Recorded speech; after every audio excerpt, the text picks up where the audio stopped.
Buenas tardes a todos y todas. Agradecemos a CONADO la posibilidad de poder llevar adelante este encuentro en esta hermosa sede que tiene el sindicato. Agradecemos la participación de cada uno de ustedes, especialmente de Analía del Franco, de Hugo Aime, de Raúl Timerman y de Marina Acosta, que está en viaje, digo, porque hubo un pequeño retraso en acceso nos informaban y estaba viniendo para acá, ¿no? Y para nosotros es fundamental poder llevar adelante este conversatorio, esta mesa de debate, con 4 consultores para que puedan enriquecer la mirada sobre los desafíos que tiene hoy el peronismo. El objetivo de este encuentro, más allá de poder construir lo que va a ser también la grabación de este encuentro para poder compartirlo en el canal de la Escuela Justicialista Néstor Kirchner y también, por supuesto, en el del Partido Justicialista, nos parecía fundamental que a partir de las exposiciones de cada uno de ustedes se puedan sacar algunas conclusiones para después compartir con distintas referencias del Partido Justicialista esta nueva etapa que está transitando el partido a partir de la conducción de Cristina Fernández de Kirchner como presidenta del Partido Justicialista. Así que agradecemos la participación de cada uno de ustedes y principalmente también reconocemos la presencia de la senadora de la provincia de Buenos Aires, que además es secretaria general del Partido Justicialista, Teresa García, que nos esté acompañando en el día de hoy, porque conversamos con Teresa y con otros compañeros y compañeras el desafío de empezar a debatir ciertas cuestiones que nos generen un poco con mayor profundidad la comprensión de por qué estamos transitando este presente, ¿no? Qué aciertos, qué equivocaciones se transitaron en el pasado, y a partir de allí no solo pensar una agenda de cara al futuro, sino también tener la capacidad de interpretar el humor social, de interpretar las históricas demandas sociales, pero también las nuevas demandas sociales que transita la Argentina en este momento tan particular de nuestro país, en un contexto internacional de profunda incertidumbre que también nos golpea, ¿no?, a partir de lo que es la realidad de la globalización y la integración de los mercados y de la sociedad. Así que muchas gracias a todos y todas, y esperamos que a partir de sus reflexiones podamos los próximos días poder tener este documento para poder compartir y que sea una herramienta también de debate del Partido Justicialista de cara a los desafíos que tenemos que transitar, no solo en las paradas electorales que empiezan en las próximas semanas a transitarse en las distintas jurisdicciones para las elecciones provinciales, sino también de cara a las elecciones del mes de octubre, y en el desafío que tiene el Partido Justicialista de construir una alternativa superadora, robusta, que vuelva a convocar a distintos sectores de la sociedad que hoy ven o hoy transitan importantes retrocesos en la realidad que habitamos hoy, ¿no?, para que sea esa alternativa electoral esperanzadora de cara al proceso presidencial del 2027. Bueno, muchas gracias a todos y todas, y empezamos con el consultor Hugo Aime, que tiene una presentación de PowerPoint. Muchas gracias, Hugo. Sí. Hola, ¿qué tal? ¿Cómo les va? Un placer estar y que el peronismo empiece a debatir, que es lo principal, me parece. Los que vivimos el proceso de la renovación peronista recordamos cuando se juntaban en el peronismo, en el Partido Justicialista, 100, 200, 300, 500 cuadros, y discutíamos. Me parece que este es el momento en que el peronismo debería volver. Y mi presentación tiene bastante que ver con eso, en el sentido de volver para atrás para entender el presente. No sé, no hay nada. Porque tengo un lío, porque yo traje una presentación, pero no la puedo manejar. Entonces, se la cuento un poquito y no veo que estén pasando nada. Bueno. Bueno, pero a mí se me ocurrió empezar a pensar ¿por qué llegamos a donde llegamos? Que es un poquito lo que estaba planteando Nico. Y entonces me fui al 2001, al que se vayan todos. Y cuando voy al 2001, empiezo a entender por qué estamos como estamos. Quiero que recuerden que en el 2001 terminamos con el que se vayan todos. Ahora, yo creo que para entender la dinámica de la sociedad argentina o de cualquier sociedad hay que entender el mito constitutivo de la sociedad. Y el mito constitutivo de la sociedad argentina es que la Argentina es un país rico en recursos naturales y en gente. Y eso siempre le dio al argentino la idea que éramos distintos, éramos diferentes, a todos, ¿no? Diferente a los brasileros, a los que esperábamos, a los uruguayos, a los colombianos. Bueno. Y entonces, ese mito estructural, desde mi punto de vista, continúa, porque hasta, digamos, si pensamos Milei está hablando del mismo mito, nada más que lo tira en 1880, 1860, ¿no es cierto? Pues está hablando de eso.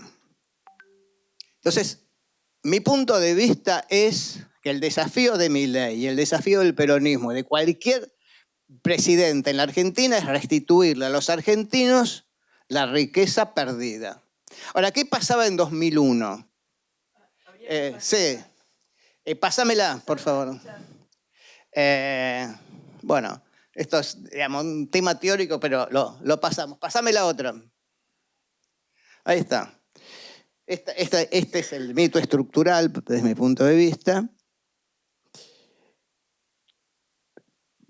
Y entonces vayamos a la Argentina 2001, que es la próxima. La Argentina 2001 era un momento crítico. Era un país rico contra una población pobre. Y entonces teníamos dos lógicas, ¿no? Esta idea siempre fue igual. Es un país mal administrado, nos roban los políticos, dependemos de los extranjeros y están los empresarios y los extranjeros y los intereses extranjeros que se llevan la riqueza. Y hay otros que te dicen, no, acá hay un problema de cómo se organiza, se administra la Argentina. Entonces hay un problema que en la Argentina faltan inversiones, está mal administrado, el Estado le pide recursos, etcétera, etcétera, ¿no? O sea que todo lo que estamos discutiendo hoy estaba en el 2001. Y si me voy para atrás seguramente estaba. Pero en ese momento nosotros teníamos una población en una posición totalmente, estaban en incertidumbre y deprimidos. ¿Y qué estaban pidiendo? Estaban pidiendo un alguien que se haga responsable de las cosas. ¿Me pasás la otra? Entonces, ¿por qué? Porque en ese momento había tres grandes responsables. ¿Por qué se llegó a la crisis del 2001? ¿Qué nos decían? Los políticos que se la llevan. ¿No? Veníamos de la Banelco. El Fondo Monetario, que nos expolia. Y los grandes empresarios que no pagan impuestos y quieren volverse ricos. O sea, tres grandes responsables de la crisis del 2001. Hoy hay un responsable, la casta. Quiero decir, acá hay un problema en donde siempre se le echó la culpa a un otro de la situación. ¿Me pasás la otra? Un poquito sobre cómo veían en el 2001 el rol del Estado. De vuelta, digamos, dos concepciones, el de la protección y la del control, ¿no? Pero siempre se pensó, los argentinos siempre han pensado en un Estado activo. En el 2001 también querían un Estado activo. Unos decían, en relación al empleo, o que me dé empleo o que promueva la posibilidad de generación de empleo. En la seguridad social, lo mismo. Pero yo quisiera insistir con esta idea del Estado activo, que seguramente Ana después va a avanzar en eso también, porque hoy también la sociedad demanda un Estado activo, pero no un Estado bobo, pero no un Estado politiquero, no un Estado que malverse recursos, digamos. Pero este concepto, yo diría, todos en el 2023 pueden haber votado por un Estado activo, después discutiremos qué es para el peronismo y no es para el peronismo el Estado, pero nadie votó un no Estado. La exigencia del Estado, de que desaparezca el Estado, nadie la votó. Pero bueno, 2001 ya teníamos eso. Entonces, ¿me pasás la otra? En ese momento teníamos tres segmentos que decían, bueno, ¿cómo se resuelve esto? En primer lugar, ¿qué nos pedían? Alguien que nos dé seguridad y trabajo. nosotros ya hicimos el esfuerzo, ahora que lo hagan ellos. ¿Quiénes? Los políticos.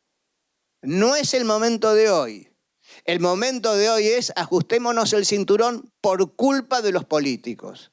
Está invertida la situación.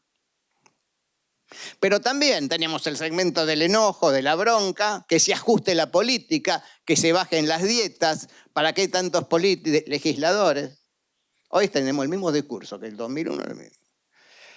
Después había dos caminos, ¿no? Unos que decían que nos restituyan la riqueza, entonces la gente podía pensar en un proyecto productivo.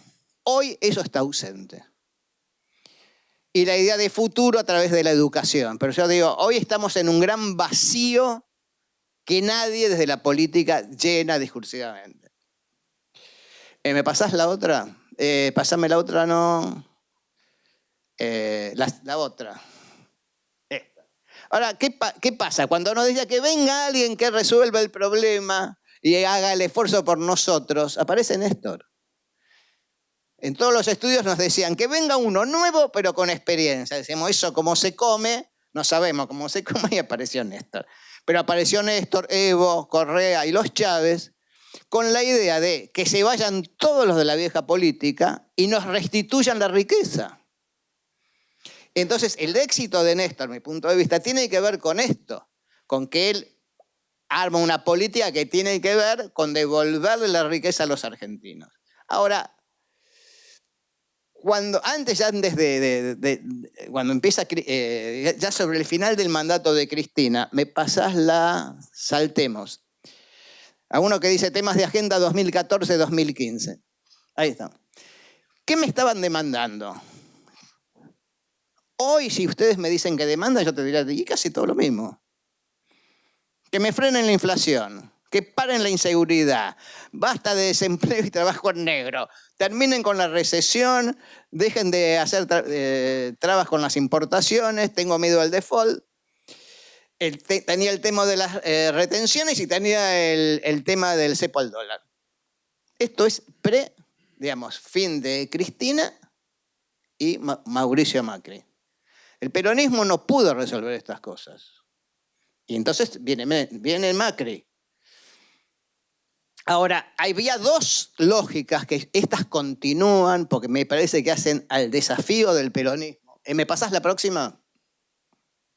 Yo vengo corriendo porque tengo 15 minutos, no por otra cosa. Para mí ya en el 2015, acuérdense, la discusión dentro del peronismo, que era continuidad con cambio o cambio total, ¿no? Continuidad era Scioli, continuidad con cambio era Sergio y otra cosa, digamos, terminemos con el peronismo, era Mauricio, ¿no? Pero entonces teníamos la lógica del cambio con la idea de Argentina tiene que progresar y está ahí trabado. Y teníamos la lógica de la optimización del modelo que suponía la inclusión y la protección. Mi punto de vista, y que está hoy en la sociedad, es que esta dicotomía de progreso contra inclusión es la que tiene que resolver el peronismo. O sea, cómo progresa el país, cómo se incluye a los argentinos dentro del país. Porque hasta ahora viene, digamos, el mercado o la sociedad. Y esta dicotomía es la que el peronismo, para mí Perón, intentó resolver y después Néstor intentó resolver y después está sin resolución, ¿no? ¿Me pasás la próxima? En 2015 ya teníamos una Argentina donde el deseo, o sea, como yo les mostré en 2001, la gente podía pensar en un proyecto de país. En el 2015 la gente decía, che, yo quiero una Argentina con movilidad social en que se pueda aprovechar ahorro y mejorar la calidad de vida, que se asegura sin inflación, sin planes sociales, con trabajo genuino y bien pago. Pero nos decían, no creemos que alguien lo pueda conseguir, porque ya la política viene fracasando en esto. Fracasa Mauricio, no voy a entrar a porque fracasó Alberto, y aparece un señor que me dice, quiero el cambio total. Terminemos con todo esto, terminemos con la casta, terminemos con el Banco Central, dolaricemos la economía, y nos encontramos con la sorpresa de que hoy es presidente. Ahora, ¿qué pasa hoy? para mí hay claramente dos segmentos. El que votó a Milei, para mi punto de vista, al día de hoy, el 80% del que votó a Milei está con esperanza, alegría, regocijo, está contento y tiene altas expectativas de que las cosas funcionen. Y los que nos votaron a nosotros, los que votaron a Massa, tienen bronca, enojo, desánimo, tristeza. Son dos mundos, con emociones totalmente diferentes, ¿no? Me pasás esta no, esta ya la, esta no, esta no, esta no, esta la conté, esta no, ¡ay! Entonces, acá hay dos lógicas de pensamiento. Base en la esperanza del votante de Milei, que habla de un cambio que implique un ajuste para una mejora del futuro. Flaco, yo me hago me banco el sacrificio. Y entonces tengo un discurso de creencia religiosa. Es un sacrificio para el bienestar, hay que pagar los pecados, hay que pagar la fiesta, tenemos la vibra y además el regocijo por los despidos, ¿no? Que uno dice, ¿y de dónde viene eso? Y viene de los tipos que ellos sentían que estaban empleados porque no trabajaban. Entonces, la crítica a la pérdida de la cultura del trabajo y la pérdida hacia el peronismo de la crítica hacia la falta de la cultura del trabajo. Y este es un tema que me parece que el peronismo tiene que abordar, porque si no le va a ser muy difícil. Es decir, estamos en un momento en donde la sociedad dice que nosotros no tenemos que ver con la cultura del trabajo, que lo que tenemos que ver es la cultura de los vagos. Entonces, si nosotros no volvemos a Perón o no volvemos a Néstor, estamos bastante complicados para poder revertir discursivamente y desde las propuestas la cosa. Y después tenemos, digamos, los nuestros que dicen, che, acá tengo un ajuste feroz y entonces, mirá, tengo la crisis del 2001, ya sabemos lo que pasa, pero es un segmento que está buscando que el peronismo y los dirigentes se dejen de pelear y hagan propuestas concretas. No solo se opongan al gobierno, sino que digan, che, vamos a... La salida de la Argentina es por acá, por acá, por acá. ¿Me pasás la próxima? Entonces, vamos a qué pasa con la demanda del Estado.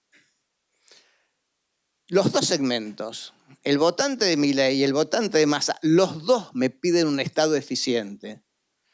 Un Estado que funcione. El que votó a Milei me dice un Estado chiquito, con poca gente, que yo no pague impuestos y me des todo. El votante de Massa me dice, quiero un Estado eficiente, pero con políticas sociales.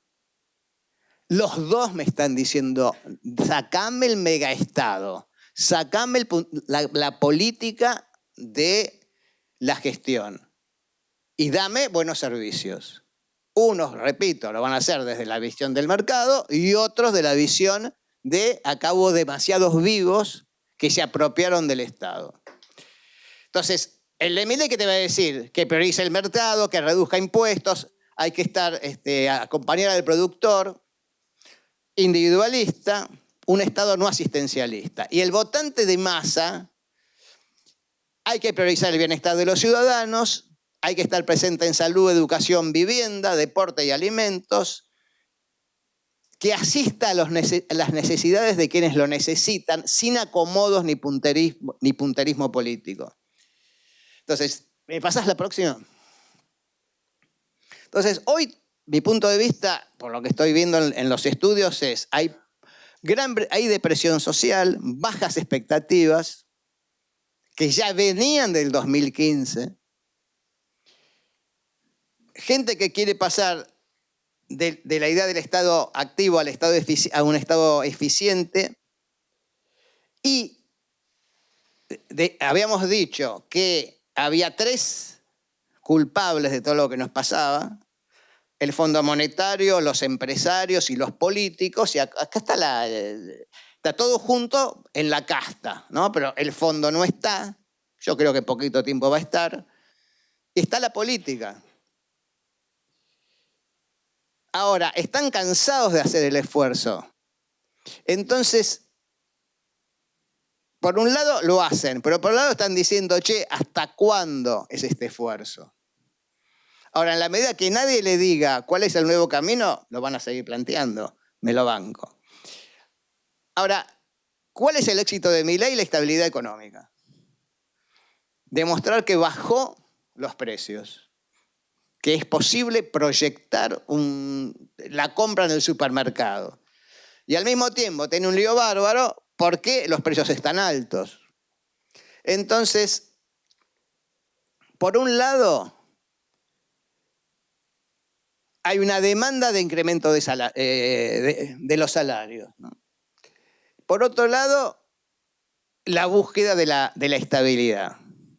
Ahora, el votante Massa hoy está desesperanzado, resignado, asombrado de todo lo que Milei está haciendo sin freno y nadie lo para. Ahora, hay una alta preocupación porque observan que el peronismo no logra una unión que lo posicione como una oposición fuerte. Demandan un discurso productivista. Volver a la cultura del trabajo que se perdió detrás de un discurso asistencialista. Y este es el desafío. Que para mi punto, ¿me pasás la próxima? Que para mí tiene el peronismo. Yo creo que el peronismo necesita hacer un discurso y una acción que tenga que ver con una propuesta productivista que ponga claridad sobre cuál es el rol del Estado y cuál es el rol de la empresa privada. Y la vuelta a la cultura del trabajo. Porque esto es lo que hoy está impidiendo que el peronismo pueda ser visualizado como una solución. Está viendo como algo defensivo, pero no como una solución. Les repito, no alcanza con decirle que no a Milei. Hay que decir qué es lo que hay que hacer en la Argentina. Y eso es lo que la gente ve, dice, se están peleando en todos lados, hay interna en todos lados. ¿Y de qué se pelean? Nos tienen que defender a nosotros. Asombrosamente, cualquier provincia que uno trabaja hoy sale espontáneamente entre la gente que votó a Massa. Dice, che, ¿y para cuándo todo esto, no? Y bueno, y yo cierro, ¿me pasás la próxima?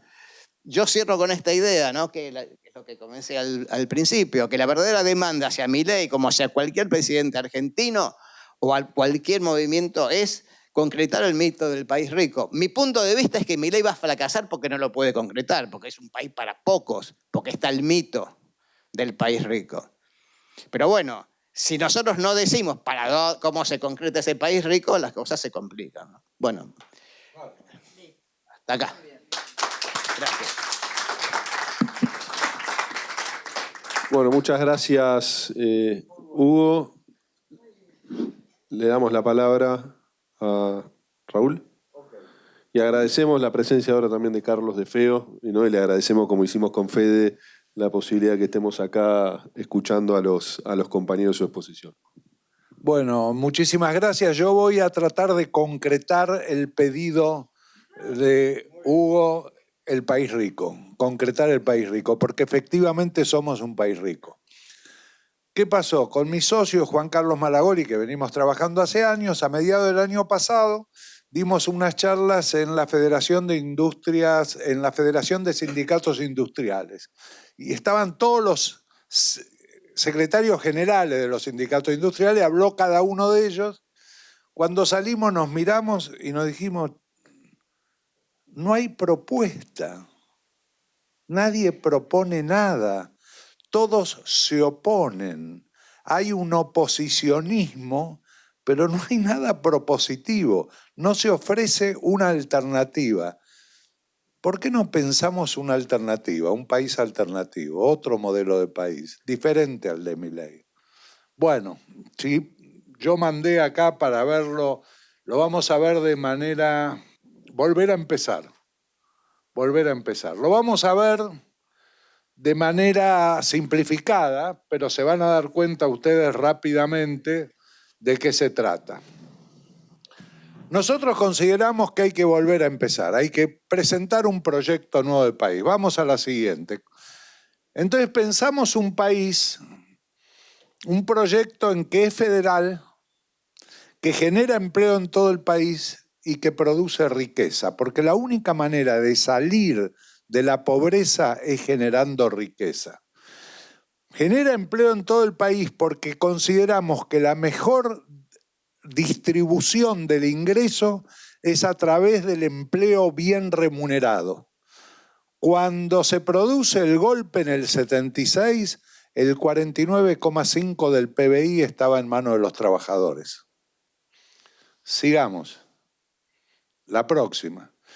Si se cumplen estos requisitos que le pusimos antes, ser federal, generar empleo en todo el país y producir riqueza, vamos a poder reducir la pobreza, mejorar la salud y educación pública, invertir en investigación y desarrollo, ciencia y tecnología, economía basada en el conocimiento y promover el arraigo.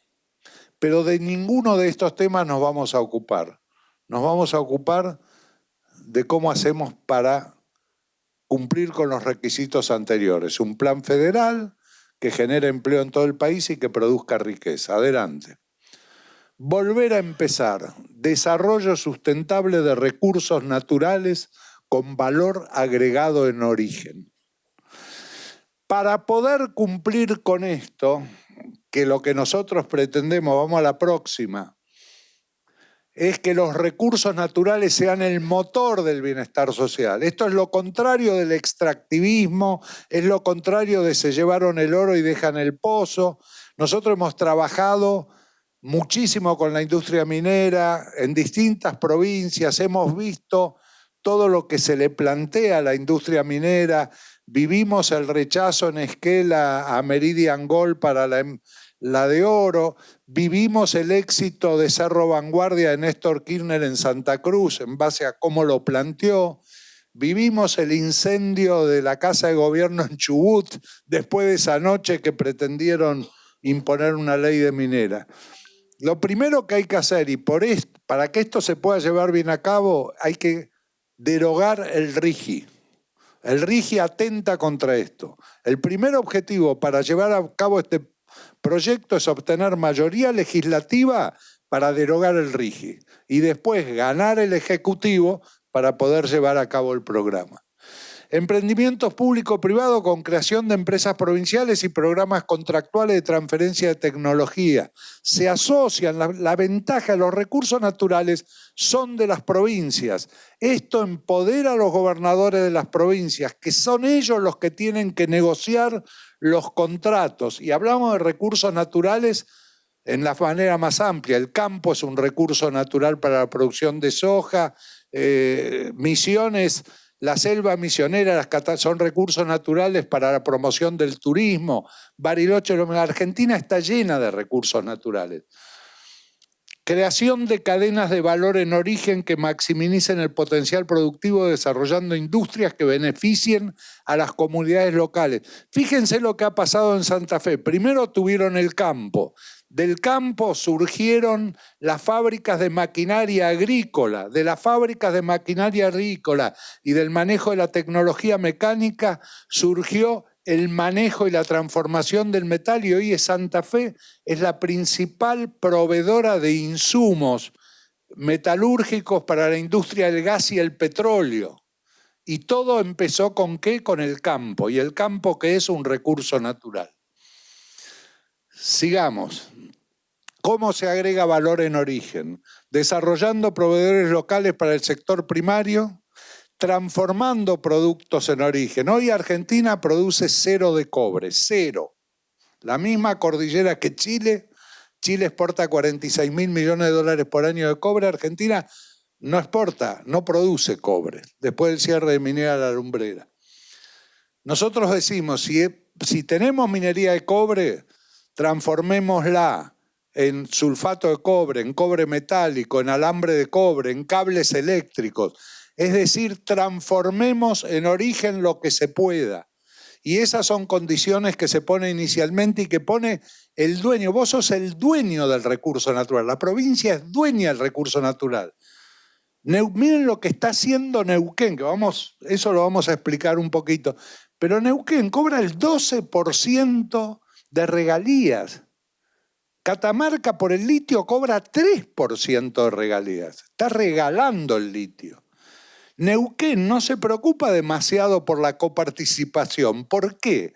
Porque lo que está recibiendo de Vaca Muerta es terriblemente importante y lo va a tener por 100 años. Transformando productos en origen y utilizando los ingresos generales para diversificar la economía, como hizo Santa Fe, como hizo Córdoba, como hizo Neuquén en su momento con la acuicultura. Ha generado, hoy exporta pescado de criadero. Sigamos.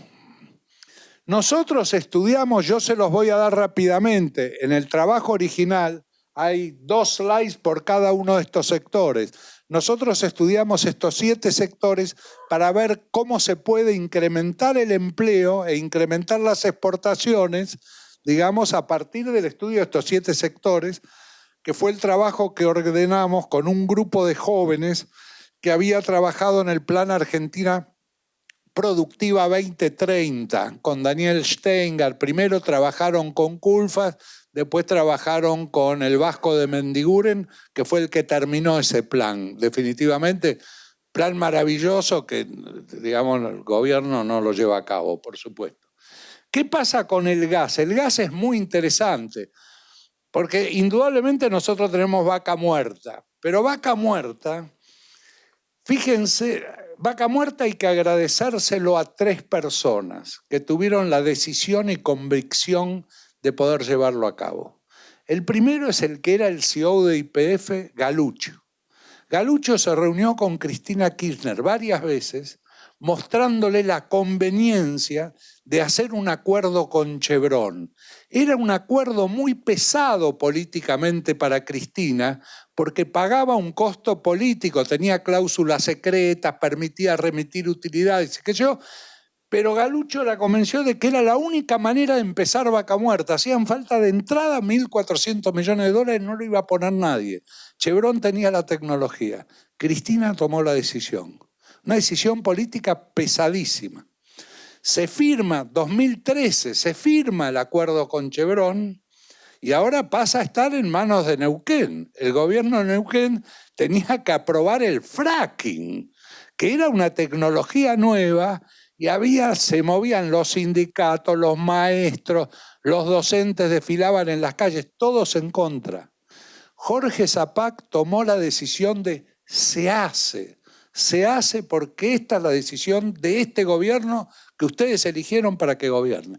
Y gracias a Galucho, Cristina Kirchner y Jorge Zapac, hoy tenemos Vaca Muerta, si no, no lo hubiéramos tenido. Y hoy Vaca Muerta cambió la matriz energética de la Argentina.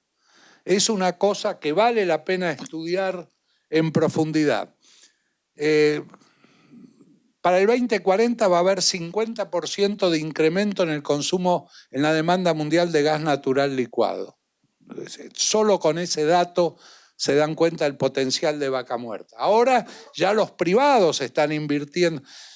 Es increíble, la decisión para el oleoducto, para llevar petróleo a la costa, estaba tomada la inversión antes del RIGI. Y les dieron el RIGI.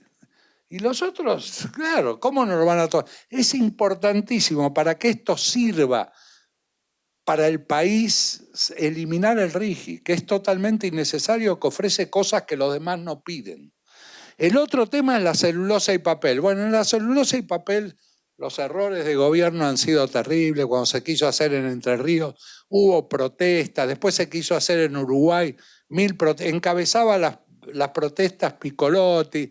Teníamos un jefe de gabinete como Alberto Fernández, que bueno, terminó nombrando a Piccolotti secretaria de Ambiente. Resultado, Botnia se fue de la Argentina, se instaló en Uruguay. Hoy Uruguay tiene 4 plantas de celulosa. Exporta más celulosa que carne vacuna. Las plantas de celulosa están construyendo el ferrocarril al puerto de Montevideo y el río está más limpio del lado uruguayo que de nuestro lado. Argentina, toda la Mesopotamia para celulosa y papel, venimos produciendo lo mismo desde el 80. Uruguay, cuando producía 0 en el 2005, 0. Nosotros exportábamos $250 millones, seguimos exportando 250 millones, Uruguay 2.573 millones de dólares por año. Cobre, cerró Minera La Lumbrera, no hay más cobre en la Argentina, la misma cordillera.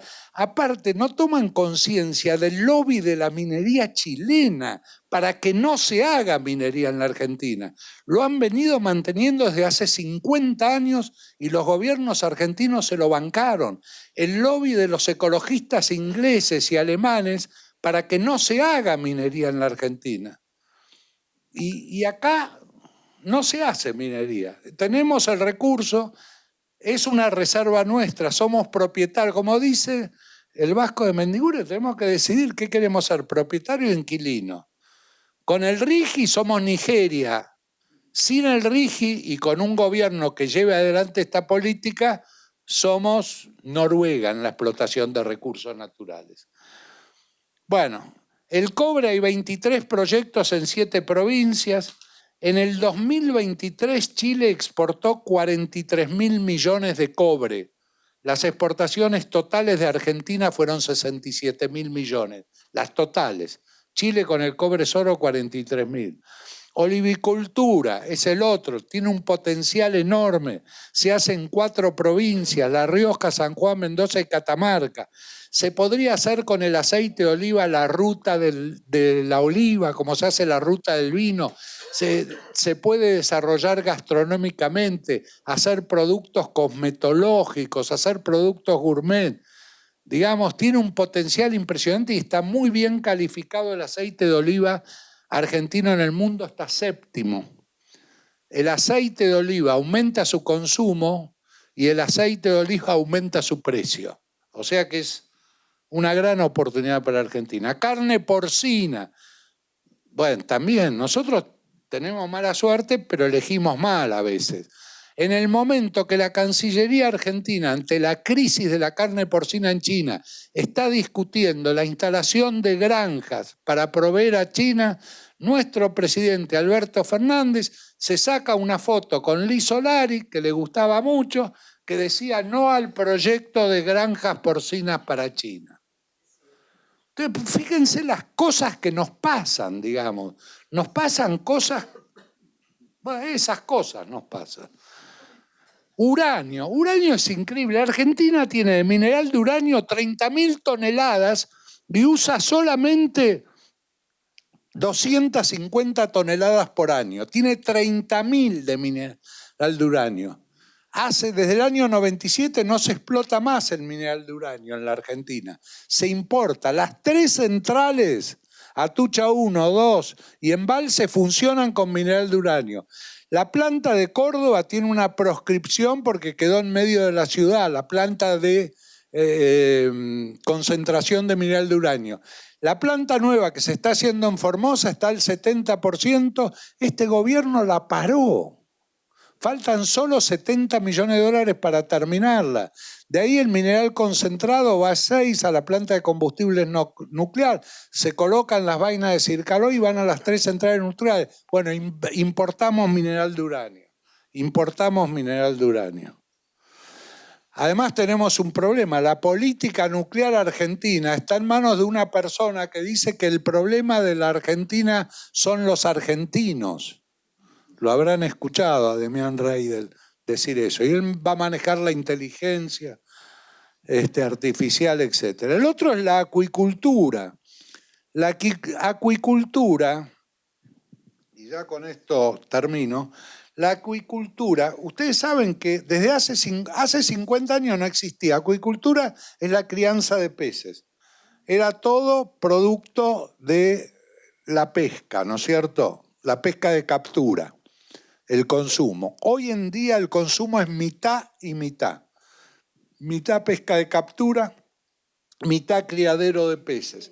Argentina tiene todas las condiciones para cultivar, para criar peces. Tiene los ríos, tiene los alimentos para los peces. Está libre de enfermedades el país, de enfermedades relativas a los peces. En 2023 Argentina produjo 5 millones de toneladas. Hay una planta en Neuquén importante sobre el río Limay. Aparte, como exportan congelado se hizo una fábrica de cajas para el congelado en el mismo lugar. Se van generando las cadenas de valor. Tiene certificado Argentina de zona libre de enfermedades. En 2023 Argentina produjo 5 millones de toneladas. Perdón, 5.000 toneladas. Argentina, Chile 2 millones. En 2022 Chile exportó 7.000 millones de acuicultura, 7.000 millones en peces de cultivo y Argentina 4.000 millones de carne vacuna. Vamos a la próxima. Estas 7 solamente en 5 años pueden producir 30.000 millones de incremento en las exportaciones y 440.000 puestos de trabajo nuevos. Este es un proyecto de un país diferente, es diferente al actual. Esta es una propuesta al debate de qué país queremos. Debe haber otras propuestas, pero empecemos a discutir eso. Yo esto se lo conté en proceso de gestación a Ignacio Lamote, al CFI, fui y se lo conté y me regaló un libro. ¿Vemos la próxima? No, perdón. Estos son todos los recursos naturales de Argentina. Nosotros vimos 7. Fíjense si se desarrolla todo esto. Antes, cuando existían los partidos políticos tenían los comités de estudio, tenían la formación de jóvenes profesionales, tenían grupos que estudiaban la economía, la industria, etc. Esto es para que lo estudie esa gente. Nosotros somos una consultora agencia de publicidad, lo hicimos por iniciativa propia, contratamos gente para hacer esto. ¿Vemos la próxima? Ah, no está acá. Bueno, cuando voy a verlo a Ignacio Lamote me dice, estamos trabajando en esta línea. Tenemos un plan a 4 o 5 años. Dice, vamos despacio por el hecho de que tenemos que poner de acuerdo a todas las provincias. Ya vimos la parte de infraestructura carretera, estamos viendo la parte de hidrografía y me regaló un libro que se llama Ruta A. ¿Y saben cómo empieza el libro? Un libro editado el año pasado. El libro empieza diciendo, muchas veces Argentina eligió la ruta B, la ruta C, la ruta D. Esta vez vamos a iniciar la ruta A, que es partir de nuestras ventajas competitivas, que son nuestros recursos naturales, que en manos del gobierno al que la gente tiene que tener confianza. Cierro con una anécdota muy simple. En todo el mundo no hay plantas de residuos de combustibles nucleares. ¿Por qué? Ningún país quiere fabricar. Acá cuando se quiso hacer engastre, no para los delantales, cuando la CONEA empezó a perforar la roca para ver si se podía hacer, ya había protesta de vecinos que se morían de cáncer. Y lo único que se hacía era perforar una roca. Pero Finlandia es el líder mundial en depósitos para el combustible nuclear, el residuo del combustible, lo más radioactivo de todo. ¿Sabe por qué Finlandia se pudo hacer? Porque el pueblo finlandés confía en su gobierno. Si el gobierno dice que se puede hacer y que es seguro, el pueblo le cree. Tenemos que lograr que el pueblo confíe en el gobierno. Para eso tenemos que tratar de ser gobierno. Gracias.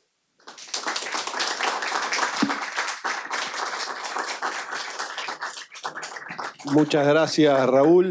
Solo comentar, antes de darle la palabra a Analía, dos aspectos. Uno, en esta nueva gestión del Partido Justicialista, ¿no? La iniciativa de crear un instituto modelo argentino vinculado a lo que consideramos que deben ser las propuestas y la agenda de desarrollo que está coordinando Guado de Pedro, el senador Guado de Pedro. Y por el otro lado, la iniciativa que se viene trabajando hace ya más de 1 año y medio, la creación de una universidad que sea promovida por el Partido Justicialista en la instancia no solo de la formación de los cuadros políticos, de gestión, sino también como espacio de investigación y generación de propuestas. Así que creo que van en la línea con lo que planteabas vos, Raúl, que deben llevar adelante los partidos políticos frente a los enormes desafíos que impone no solo la agenda de los aspectos que no han podido ser resueltos, que son muchos, sino también las tecnologías disruptivas que nos golpea todos los días y redefine lo que debe ser las condiciones de empleo y de trabajo en Argentina y en el mundo. Así que bueno, muchas gracias. Creo que ha sido muy importante que Hugo manifieste los desafíos, los problemas. Raúl manifestó lo que debe ser la agenda de desarrollo. No, y ahora Ana tiene que decirlo cómo tiene que ser la campaña para ganar el gobierno. Entonces creo que están los tres aspectos. Claro. Bueno, creo que te toca eso, Ana. voy a ir abajo porque o acá arriba, no sé, pero tengo que estar parada yo, si no, no pienso. Bueno, a ver cuál es la mía. Esta. Bueno, lo mío es más modesto, les aviso, no traje ninguna plataforma electoral. Y volvamos un poquito a mirar cómo estamos. La idea es que miremos un poquito cómo estamos, cómo está la sociedad, cómo está pensando la sociedad. Este trabajo que vamos a ver ahora, o lo que yo les voy a ir comentando, cuando te hago así, pasa. ¿Pasa? No pasa. Ahí está. Bueno, la información esta, que como les decía, que surge de ese estudio que hicimos nosotros, que estamos haciendo cualitativamente, o sea, en focus groups, a nivel nacional sobre población sub 40.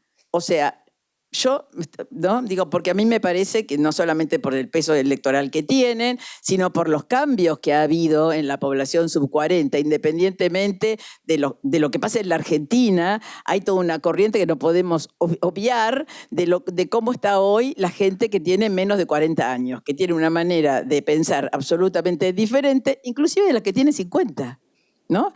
Y bueno, para mí, inicialmente, mi hipótesis es que gran parte de la política argentina, de los partidos argentinos, se han corrido de eso o no han sabido interpretar. Entre ellas, probablemente también el peronismo. Estos estudios se hicieron con dos tipos de votantes sub 40, los que votaron a Milei y los que votaron a Massa. Vamos a ver que tienen formas diferentes. Igual yo voy a tratar de ir a lo general, a lo que quiero ir a lo que comparten más que nada. Porque a pesar de que han votado diferente, hay conceptos que nos trascienden, ¿no? Digamos que son corrientes que trae la tecnología, que trae la inteligencia artificial, que traen todos esos nuevos actores que tenemos, que no podemos obviarlo para hacer política. Entonces, bueno, pásala. Veamos. Yo también hay algo que durante todo el año pasado y ahora también me preocupa, que es, bueno, las preguntas que se hacen en general toda la política. ¿Y por cuánto tiempo va a estar Milei? ¿Y cómo va a ser para sobrellevar el ajuste? ¿Y cómo va? Esto un poco que creo que también decía Hugo, ¿no? No mirar únicamente lo que hace él, mirar lo que hace él. Pero son preguntas insuficientes. O sea, nosotros tenemos que mirar lo que hace él, pero también por otro lado, pasala si querés, porque si no nos vamos a quedar con un solo lado del problema, solamente criticar lo que hace él, sino que preguntarnos, y especialmente en el peronismo hay que preguntarse, por ejemplo, ¿cuáles son los puentes que se cortaron para que gran parte de la población, en especial los jóvenes de sectores bajos, me faltó poner ahí varones, se sientan interpelados por el discurso, actitud y desenfreno de Javier Milei? ¿Qué pasó? Digo, ¿qué pasó en 10 años? ¿No? Digo, porque esa es la pregunta que uno se tiene que hacer. ¿Dónde quedaron los jóvenes del peronismo, por ejemplo? ¿Ustedes me escuchan? Ah, yo me escucho medio mal. Entonces, esa es la pregunta. Que digamos, el autodiagnóstico que como que hay que hacerse. Es multicausal. Está corrida No, volví a ponerla esa. Pero si la pones en modo presentación, quizás está mejor. Pero bueno, no importa.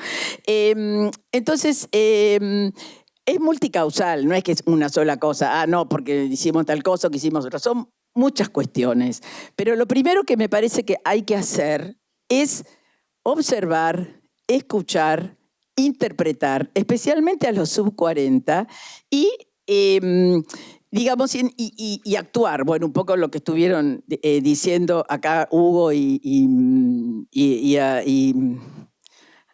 Raúl, no me salió el nombre. Digamos, ¿no? Pero lo principal, espera que me voy a te machete porque si no me olvido. Eso era, que me había olvidado. Ajustar la comunicación en sus contenidos. O sea, observar, escuchar y ¿qué decimos? Yo no soy de las que, nunca lo he sido, de las que aconsejan a los políticos y a las políticas. ¡Ay, llegó Marina! A los políticos y las políticas a seguir encuestas. Muy en detrimento de lo que hago yo, que hago de encuestas. Pero no es que hay que seguir a pie juntillas las encuestas, pero sí que hay que escuchar. ¿No es cierto? ¿No? Porque digo, hay mucha gente que dice, bueno, no, si te dicen esto, hace esto, si te dicen lo otro. No, siempre la intuición y la capacidad de un político prima a ver únicamente qué pide la gente, porque a veces es parcial, no nos vamos a subestimar, pero creo que se ha pecado de no observar. Y me parece que esto hay que reinstalarlo.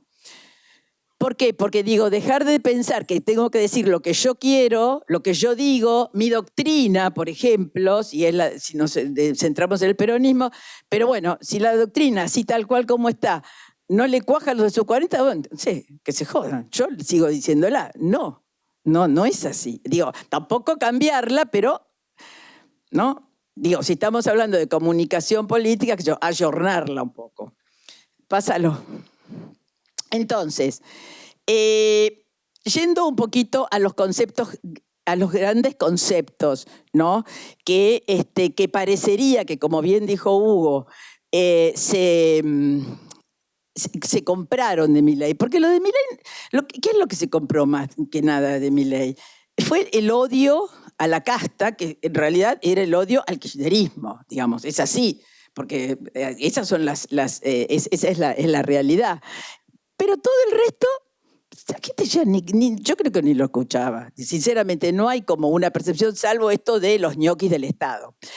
Pero se sigue apostando, acuérdense que siempre estoy hablando de los sub-40, se sigue apostando a la democracia con algunas condiciones. Pero esto de la democracia con condiciones, porque no nos da de comer, porque lo de Alfonsín se comía y qué sé yo, nunca sucedió, yo lo vengo viendo desde bastante tiempo, que ya empieza la gente a dudar. Inclusive, el año pasado fue que se cumplieron los 40 años de la democracia. El año pasado, con la Universidad de El Salvador, hicimos un trabajo que entrevistamos dirigentes que habían nacido, digamos, con la democracia, que hoy, del 83, que habían vivido en democracia, y eran dirigentes, y realmente le ponían como condiciones, o más que condiciones, dudaban, ¿no?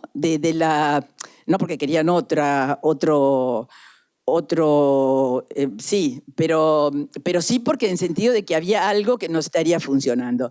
Pero de todas maneras, yo creo que para tranquilidad, la democracia sigue siendo un valor para los sub-40. Y por otro lado, la permanencia del Estado, como bien lo decía Hugo, pero el Estado eficiente.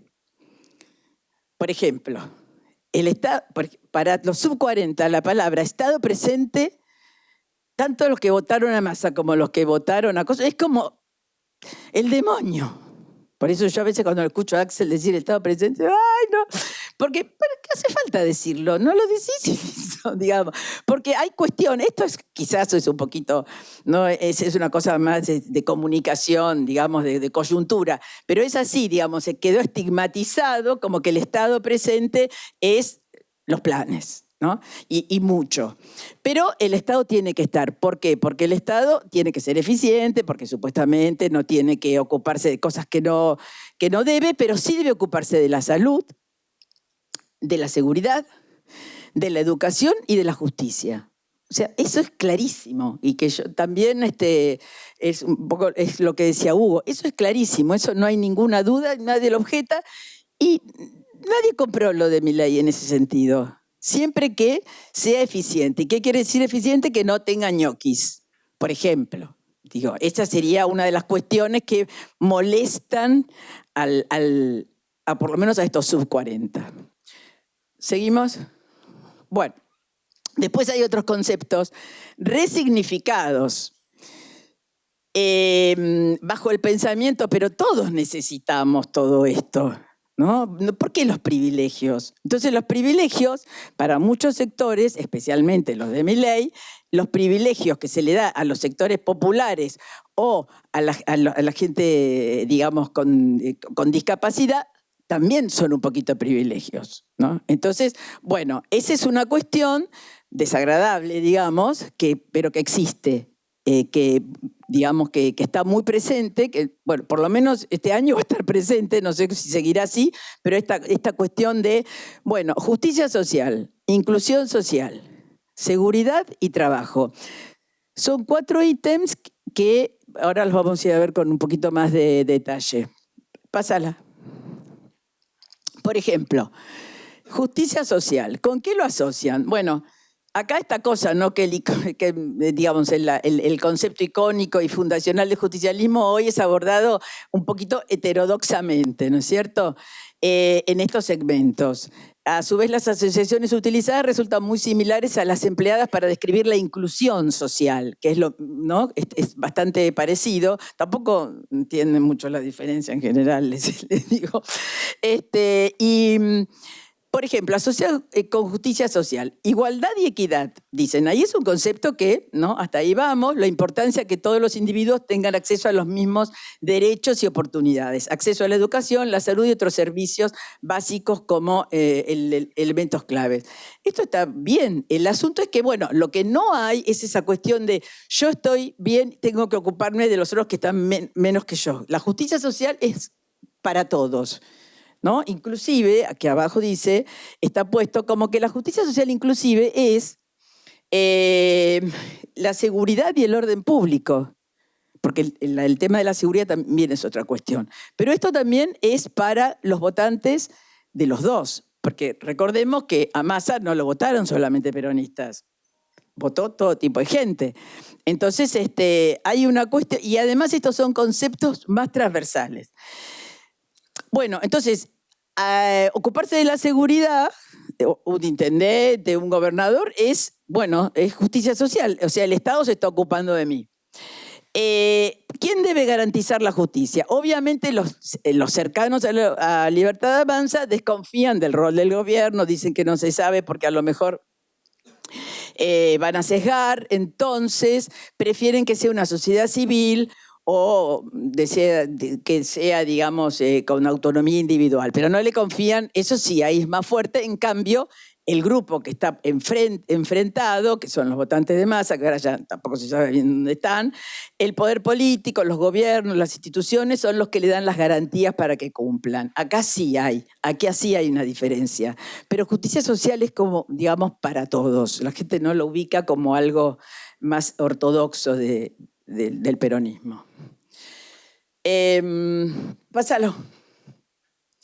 Bueno, el trabajo. Bueno, este es un temón. Nosotros, en general, qué sé yo, muchos del peronismo no saben, los que estaban muy por fuera, que son muy periféricos, pero bueno, todavía queda alguna abuela, porque tampoco, ahora ya el boca a boca, para un chico de 18 años, ¿no? Está todo medio caído. Entonces, pero será por la marcha o no sé qué, pero la gente lo asocia con el trabajo.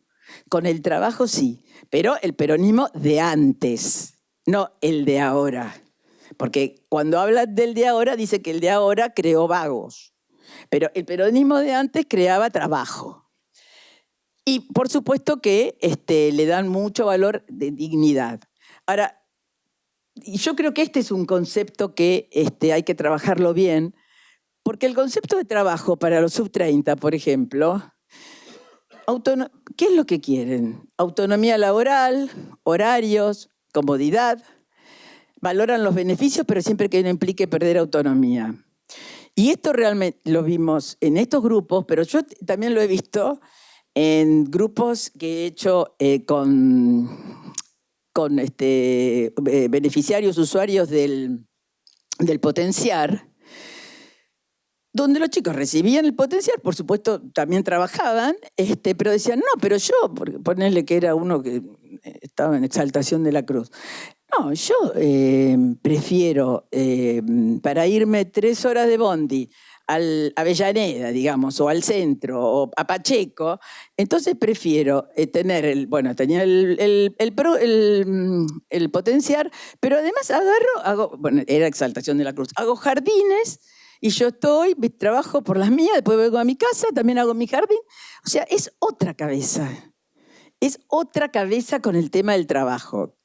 ¿Cómo les va a salir? No sé, no sabemos, pero es otra. Entonces, parece que ahí hay que adaptarlo. Yo, la que lo agarró muy bien, que lo hizo bien, bastante bien, pero hace mucho que ahora no la leo, entonces Ofelia, que hizo unos cortos, ¿viste? ¿Vos lo viste?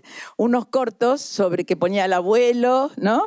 Y al chico, y mostraba bien que, pero ese es un elemento de trabajo, es un elemento para captar, para poder persuadir, ¿no? Y por otro lado tenemos los mayores. Bueno, los mayores son más pragmáticos, valoran más el esfuerzo y no se tiran tanto a la pileta como los sub-30, porque los sub-30, obviamente los que votaron a Milei, se creyeron la que yo puedo. La típica de yo desde abajo, recontrabajo, puedo hacer el emprendedor, en fin, se lo creyeron terriblemente, pero esos son como muy fanáticos, pero el resto también lo tiene en cuenta. Y tampoco te estoy diciendo nada, ustedes tendrán toda relación con gente de menos de 30 años y saben bien cómo son, no es que estoy diciendo nada nuevo. Y esto que me parece importante es, coinciden que el sector privado es el que debe generar trabajo, pero el Estado debe crear las condiciones para la inversión. O sea, también le dan un rol al Estado, no es que no lo tiene. ¿No? Esto me parece es un elemento importante porque si no decimos como que no se valora nada. Otra. Bueno, acá. Esta parte es terrible. Los planes sociales son casi la demonización, son los planes sociales. El Estado, ¿qué rescatamos de esto? No es que se niega que no hay que tener planes sociales. Lo que debe ayudar el Estado a los sectores más vulnerables es parte de su función básica. Sin embargo, argumentan que la solución real a la pobreza es trabajo genuino y no los planes sin trabajo, en fin, porque es un paliativo. El Estado tiene que estar presente ofreciendo oportunidades, ya sea con capacitaciones, recursos para emprendimientos, generando condiciones de trabajo, pero son cuestiones puntuales. No es que se niegan los planes sociales, pero focalizados. De todas maneras, hay una animosidad importante en sus opiniones, porque además, está el tema de los controles, ¿no? El tema de los controles que finalmente, porque no es que se inventan, la gente que nosotros entrevistamos vive en el barrio donde unos reciben y otros no. O sea, no es que la gente está... Yo diría que esto quizás en los sectores medios es imaginario o es lo que piensan o es lo que escuchan, pero en los sectores bajos es lo que ven. No es que están inventando. Pero la animosidad es importante, entonces inclusive, lo puse esto como ejemplo, justifican... dicen, en el imaginario cambió la estructura social y dicen, no, la gente pobre es la que vive en la calle, los que no tienen casa ni nada. Después están los vagos, que son los que reciben planes, y después estamos nosotros, la gente bien. Inclusive dicho, porque es también esta cosa de disociación, dicho por gente o chicos que en la casa recibían. Pero si la asignación universal no es lo mismo que recibir otra cosa, en fin. Hay todo un tema de digamos, que a lo mejor ahora, no sé si se estará disipando en estos meses, pero de conflicto intraclase terrible en el sentido de lo que algunas personas consideran en relación a los que recibían planes y ellos no. Sigamos. Bueno, pero antes de esto hay otra cosa que le quiero decir en relación a la seguridad. La seguridad es un tema que siempre decimos, cuando nosotros hacemos focus groups, bueno, te sentás en la mesa y los dejas hablar 5 o 10 minutos y te das cuenta, este progre, este el otro, más o menos. Y después, viste, en general, hace 6, 7 años, cada uno iba hablando en función de lo que vos te habías pensado en ese momento que dijo, porque este era progre, este facho. Bueno, ahora no. Ahora pueden ser todos progres y 3 fachos, digamos, en el grupo, pero cuando hablas de la seguridad, todos quieren mano dura. Todos quieren rigor, más exigencia. O sea, es como un común denominador, lo de Milei, lo de cosas, todos. Este es un tema, ¿no? Digamos, esta cuestión de que es fácil caer en la situación de esta cuestión de que, bueno, la derecha digamos, tiene una posición de mano dura y les quieren, no, inclusive los votantes de Massa no lo querían a Milei. Es así. Bueno, pero acá hay les hice un checklist, digamos, de las cosas que identifican a ambos grupos. Vamos a repasarlas. Bajo nivel de familiaridad con posiciones ideológicas, ¿no?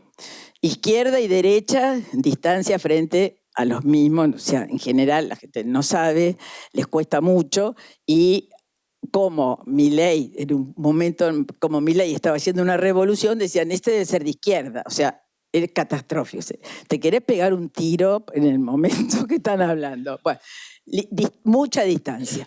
Democracia, como dijimos antes, se la valora pero con matices porque no garantiza calidad de vida ni logra garantizar las libertades que promueve. Libertad. La libertad hipervalorada en sus diferentes dimensiones desde lo individual, de expresión, de decisión, de poder elegir sus propios destinos, digamos, ¿no? La cosa individual, en los dos grupos.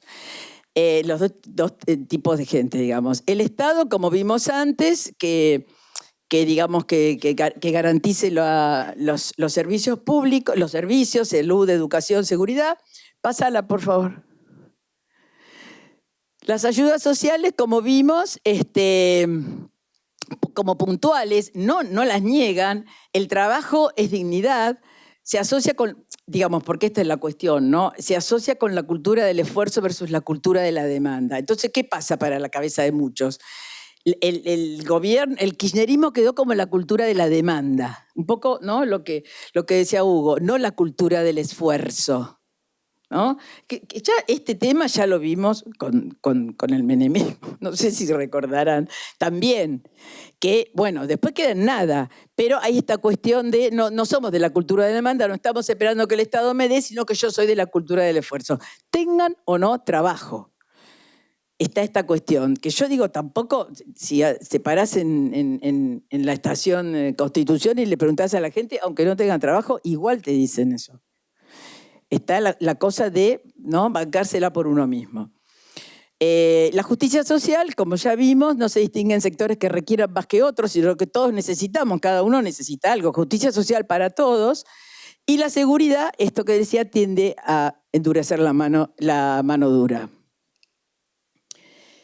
Pero bueno, habíamos arrancado diciendo, ¿para qué vamos a mirar la gestión únicamente? Tenemos que mirar la gestión y la otra perspectiva que tiene que ver con nosotros. Bueno, las líneas de pensamiento, como yo creo que también son transversales, digamos, exceden la Argentina, van a seguir existiendo estas nuevas generaciones con estas formas diferentes de pensar. Pero la satisfacción del gobierno empieza a decaer. Entonces, digamos, mucho, poco, pero ya hay cuestiones, ¿no? Sobre todo el tercer anillo de Milei, el que nosotros habitualmente decimos, bueno, es como un regular bueno. La gente dice, sí, un regular positivo. Bueno, eso los tiene medio caídos. Pásalo. Nosotros detectamos 2. Los arrepentidos y los decepcionados light, para poner algo. Los arrepentidos son los que, digamos, si uno tendría que decir, bueno, voy a atrapar a alguno, vengo ahí. Los arrepentidos son los primeros que podemos ir a buscar porque son los más enojados. Entonces, están enojados con todo lo que ya sabemos, con lo mismo que están enojados los de Massa, ¿no? Nunca vi algo así, la vida cotidiana es terrible, los adultos padres de familia no sostienen, no pueden sostener la familia, los jóvenes tienen desazón porque representa una situación muy crítica para su propio crecimiento y desarrollo y ven sus sueños truncados, como muy duro, ¿no? Y están muy defraudados, porque no era lo que esperaban, lo votaron esperando que beneficie al pueblo, defendiéndolos de la corrupción, la casta, y se encuentra que son ellos los que están pagando el pato, digamos, para decirlo de alguna manera. Manifiestan no querer volver a votarlo. El asunto es que, bueno, habría después un trabajo más específico, pero tenemos especialmente ahí jóvenes de nivel bajo de GBA, adultos medios bajos de GBA, GBA es la más... pero en el interior también hay jóvenes. En el interior, que en el interior está fuerte de Milei todavía. Pero está en esta franja. Y los decepcionados light no, son los que se siguen autoconvenciendo, los que resignifican todo, reconocen la situación como muy crítica, pero... se la bancan, digamos, ¿no? El ajuste era necesario porque el despilfarro económico era desmedido, el tiempo que lleva Milei es poco, y sostienen, como decía Hugo, optimismo, esperanza, el gobierno puede lograr el rumbo, y respecto de su apoyo en el voto, algunos hoy proclives a apoyarlo. Así que yo termino con estas dos canales y líneas para ir a buscar votantes y, bueno, mi recomendación es aflojar un poco en este sentido, con la cuestión un poco doctrinaria, ¿no? Porque hay mucha resistencia a lo institucional partidario. Digo, capaz que lo estoy diciendo más desde una cuestión marketinera, por decir algo, o de campaña, ¿no? Porque si no, ¿cómo te metes? ¿Cómo persuadís? ¿Cómo haces que te escuchen? En este ruido que existe, si uno sigue con estructuras muy rígidas, no te van a seguir viendo. Y este año es un año, como son las elecciones legislativas, la gente se permite votar. Voy a votar a este para que tenga lugar, voy a votar al otro para castigar esto. No es que es una... Entonces, yo pienso que se va a polarizar, sobre todo en la provincia de Buenos Aires, pero creo que hay que evitar que la gente se tiente. Bueno, suerte. Muchas gracias, Ana. No, recién comentábamos con Raúl, ¿no?, la complementariedad de las tres exposiciones, ¿no?, de Hugo, Raúl y Ana, y seguramente la de Marina. Creo que muchos sentimos que las ideas que expresa Milei y su gobierno, más allá de sus comportamientos individuales, nos enfrentan a una certeza que estas políticas económicas y sociales han fracasado a lo largo de la historia argentina, en los distintos momentos que se expresaron con mayor o menor virulencia. La duda que tenemos es cuándo se va a llevar adelante ese resultado que todos estamos esperando, y todos sabemos el enorme costo social y económico que eso tiene en un país que su tejido social se viene desgastando hace casi una década, ¿no? Entonces creo que ahí se nos presenta un enorme desafío a todos y todos. Por eso creemos que no solo es muy importante las reflexiones que ustedes están construyendo para los que estamos aquí, sino, como decíamos hoy, a partir de compartir estas presentaciones en las redes y poder hacer un documento que sea también remitido a los consejeros en esta nueva etapa del Partido Justicialista Nacional, donde hay representatividad de las 24 jurisdicciones, los 24 distritos del partido, para poder dar estos debates y estas discusiones, porque también creo que todos tenemos la certeza que no alcanza con el fracaso de estas políticas para que la sociedad vuelva a mirar al peronismo, sino el peronismo tiene que tener la fuerza, la fortaleza, la creatividad de crear un nuevo llamador para la reconstrucción de la confianza social y enfrentar los problemas recurrentes que venimos arrastrando, pero también los nuevos desafíos que nos impone el siglo XXI.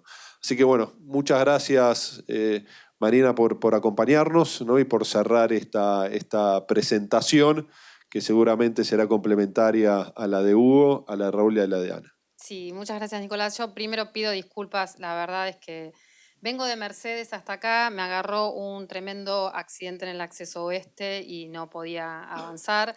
Así que para la próxima, si me convocan, traigo salames y trato de reparar esta llegada tarde. Pero bueno, muchas gracias por la invitación.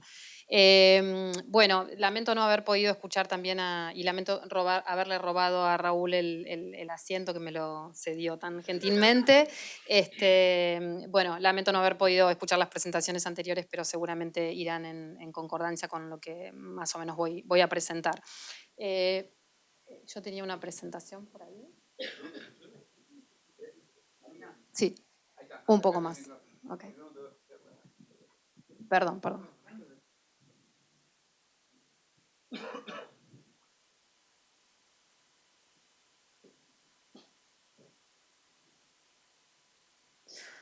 Bueno, podemos arrancar ya con la segunda entonces.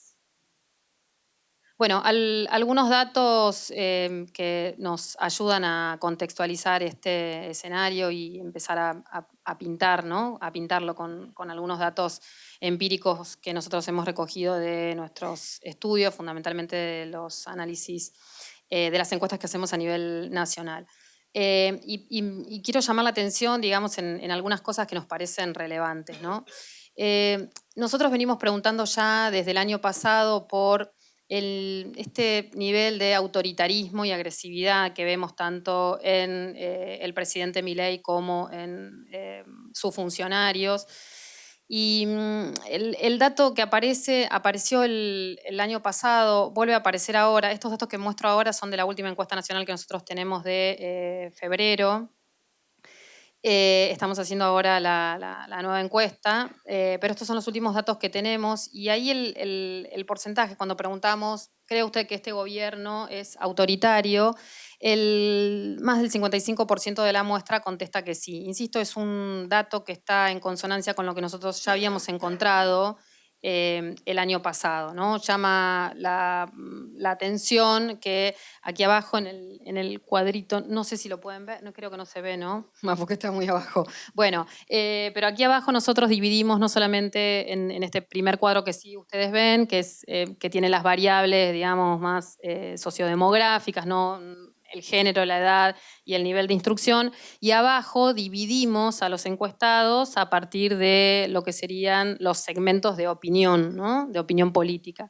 Y ahí tenemos a los oficialistas, a lo que denominamos el segmento en disputa, que es el segmento más lábil, que ahora puede acompañar a Milei, pero le es inconstante, y es ese segmento que ha sido el principal afectado por el escándalo Libra, que ahora vamos a ver también, el segmento más lábil que Milei tiene en su base de apoyo, de acompañamiento, y después tenemos lo que llamamos los opositores no peronistas y finalmente los opositores peronistas. Pero si ustedes pudiesen ver este cuadrito que está aquí abajo, veríamos que dentro de los propios oficialistas hay un 20% que cree que su gobierno, que este gobierno es autoritario, y ya cuando empezamos a escalar en el resto de los segmentos, encontramos que el segmento en disputa dice que este gobierno en su 53% es autoritario, 82% lo cree la oposición no peronista y un 93% la oposición peronista, ¿no? Es decir, la contundencia del dato es que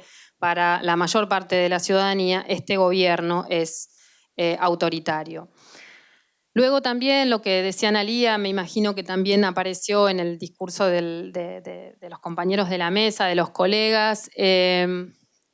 Perdón, la siguiente diapositiva la estoy pasando yo y creo que se está pasando para acá. El otro dato que vemos también está relacionado con la polarización que encontramos dentro de la ciudadanía respecto de las evaluaciones que se hacen sobre la gestión de gobierno, ¿no? Si bien durante el año pasado habíamos tenido una clara desaprobación de lo que venía haciendo el gobierno, hacia el último trimestre de 2024 se revirtió brevemente, ¿no? Por un periodo breve, esa desaprobación, y hoy lo que tenemos es efectivamente que hay más ciudadanos que desaprueban la gestión que aquellos que la aprueban. Siguiente, por favor. Hemos tomado también la decisión en nuestros últimos estudios de pedirle a los encuestados que califiquen tanto la gestión de la política económica como la gestión del gobierno en otras áreas que exceden lo estrictamente económico. Y aquí encontramos un dato relevante. A Milei le va mejor en las calificaciones que recibe por el manejo de la economía que la que recibe por lo que hace en otras áreas como la salud, la educación, la cultura, la ciencia y la infraestructura, ¿no? Por lo tanto, ahí ya tenemos un conjunto de demandas que no están siendo recepcionadas, digamos, por el gobierno. Siguiente, por favor.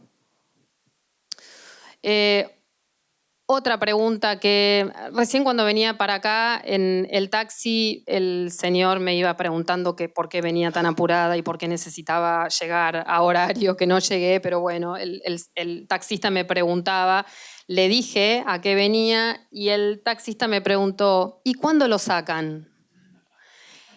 Bueno, seguramente a Analía, a Hugo y a Raúl, a los que nos dedicamos a estudiar a la opinión pública y somos analistas, nos viven preguntando cuándo se termina esto, ¿no? Y la respuesta es bastante difícil porque no lo sabemos. Ahora, durante todo el año pasado también hicimos una pregunta que para nosotros es muy sintomática y es esto de, ¿cree usted que el sacrificio de estos meses está sirviendo para resolver los problemas de la economía? Esta pregunta está relacionada, ¿no?, con esa retórica propia de la Libertad Avanza, propia del presidente, que pide a la ciudadanía el sacrificio actual, una especie de sacrificio religioso casi, ¿no?, con este aura religioso de sufrir ahora para estar bien en el futuro, ¿no?, con pocas comprobaciones empíricas. Pero bueno, casi un acto religioso, un acto de fe, pedir el sacrificio ahora para estar bien en el futuro.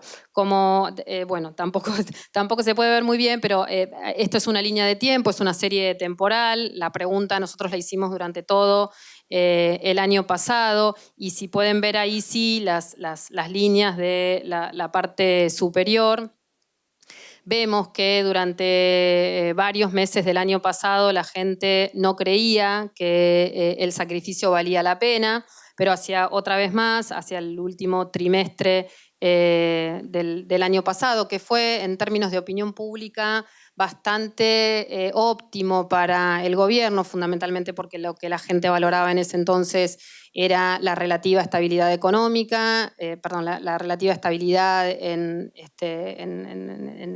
la inflación, en los precios, la desaceleración de los precios y por supuesto también la estabilidad en el tipo de cambio, ¿no? Eso era sumamente valorado, eso le aportó cierta positividad al gobierno, pero claramente a partir de estos primeros meses del año eso dejó de ser así y hoy tenemos casi un 46% de la muestra que nos dice que este sacrificio, tal como pide el presidente, no vale la pena.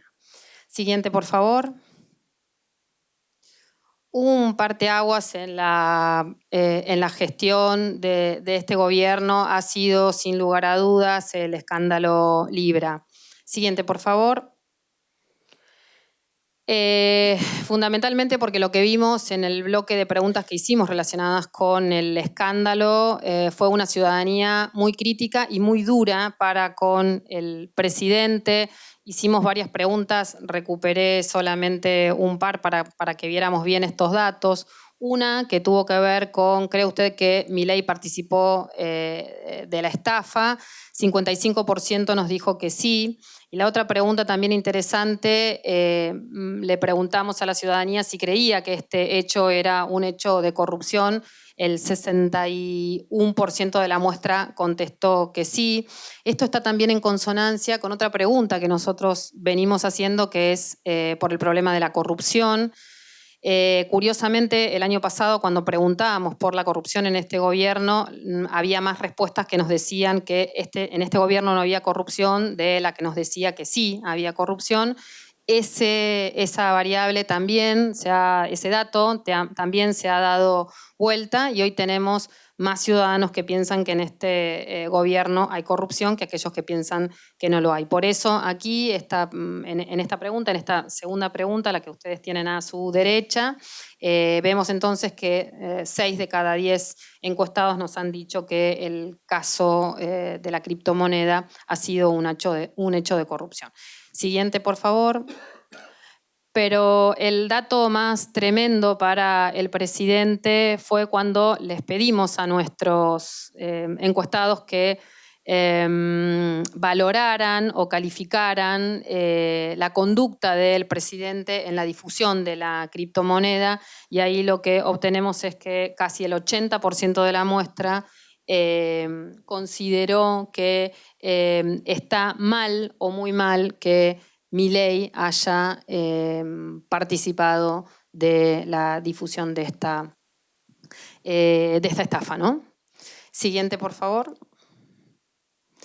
El otro dato interesante es el que obtenemos cuando preguntamos ya cómo se considera usted respecto al gobierno de Milei. Y el dato acá llamativo, los datos nos indican el 20% se considera oficialista, el 32% se considera opositor y hay un 47% que nos dijo que no sabe cómo definirse, ¿no? O considerarse respecto del gobierno. El dato acá interesante no es solamente ese 47% que no sabe qué es respecto del gobierno, sino además el que se dice oficialista, porque cuando nosotros hacemos el recuento de respuestas, obtenemos que las respuestas cercanas al oficialismo rondan el 50%. Ahora, cuando le pedimos al propio encuestado que se autoperciba en esto, ¿no? Respecto del gobierno, solamente el 20% se dice oficialista. Es decir, ahí hay casi... Sobre todo los jóvenes. Exactamente, sí. Muy bajos los jóvenes que se dicen oficialistas. Sí. Exactamente. Ahí hay otras cuestiones también más relacionadas... Bueno, no me voy a poner muy técnica, pero bueno, puntualmente con el segmento comprendido entre los 16 y los 29 años, que como ustedes saben ha sido el segmento etario que ha acompañado a Milei, ¿no es cierto?, desde sus inicios y por supuesto que han tenido un protagonismo muy importante en la elección presidencial. Hay varios puntos de ellos que han sido muy afectados por el escándalo cripto y que ahora nos es bastante difícil encontrar en las encuestas porque prefieren no opinar. Siguiente, por favor. Bueno, ya sí, relacionado con la intención de votos en este año electoral, los datos que tenemos cuando le preguntamos a la gente a quién va a votar este año, a nivel nacional nos contestan que el 33% lo hará a la fuerza de Milei, el 30% lo hará al peronismo, votará al peronismo, el 8% al PRO de Mauricio Macri en color amarillo, 4 puntos para el radicalismo, 4 para la izquierda, 19 puntos de indecisos y 3,5 puntos de ciudadanos que nos dicen que votarán en blanco. Tenemos también la intención de voto, siguiente por favor, medida en la provincia de Buenos Aires, 37% nos contesta que votará al peronismo, 30,5% que votará a la fuerza de Milei y 33 puntos casi que nos dicen que no saben a quién van a votar.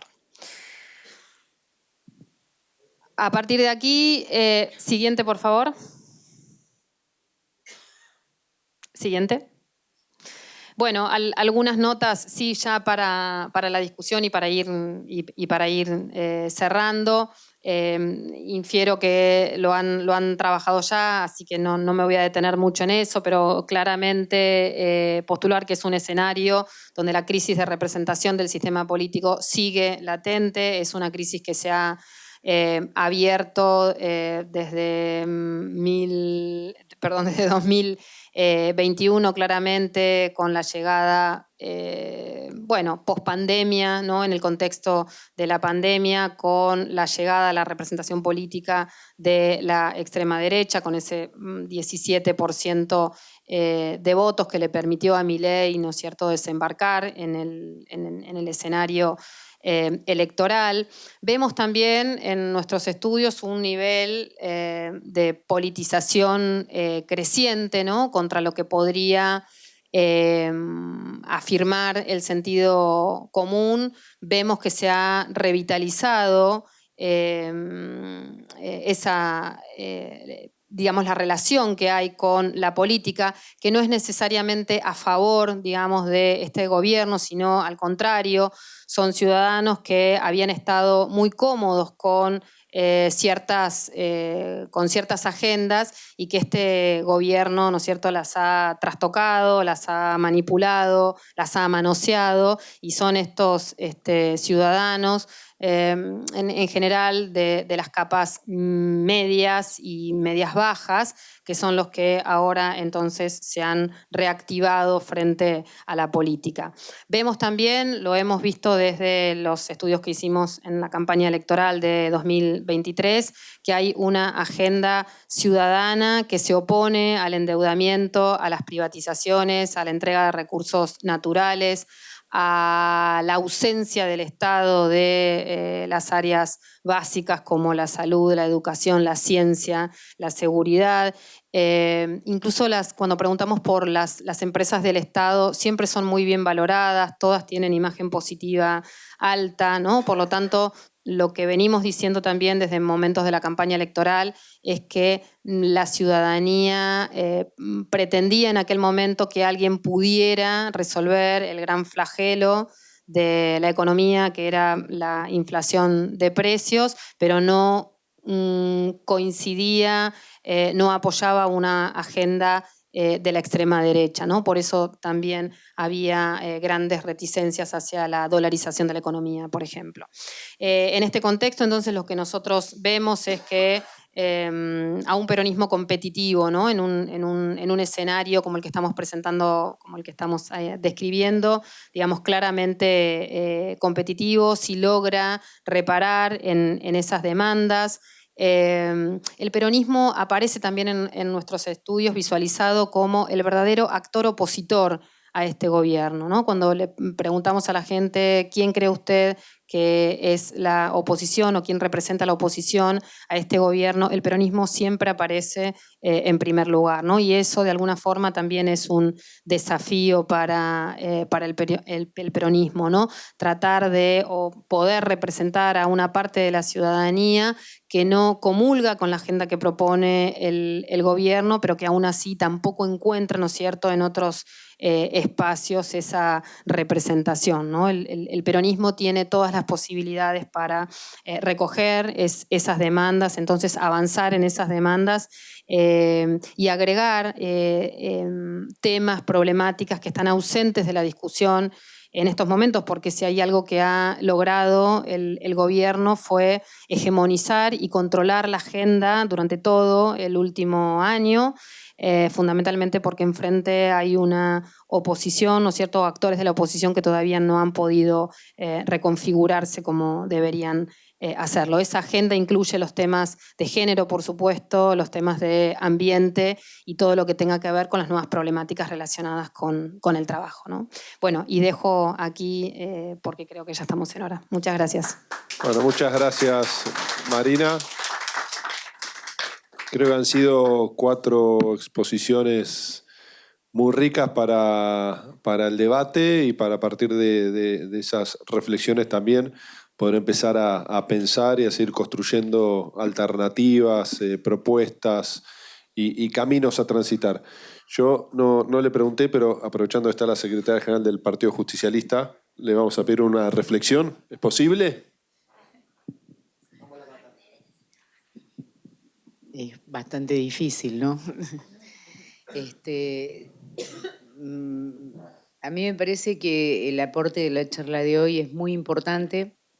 En general uno participa de estas convocatorias desde su decisión personal.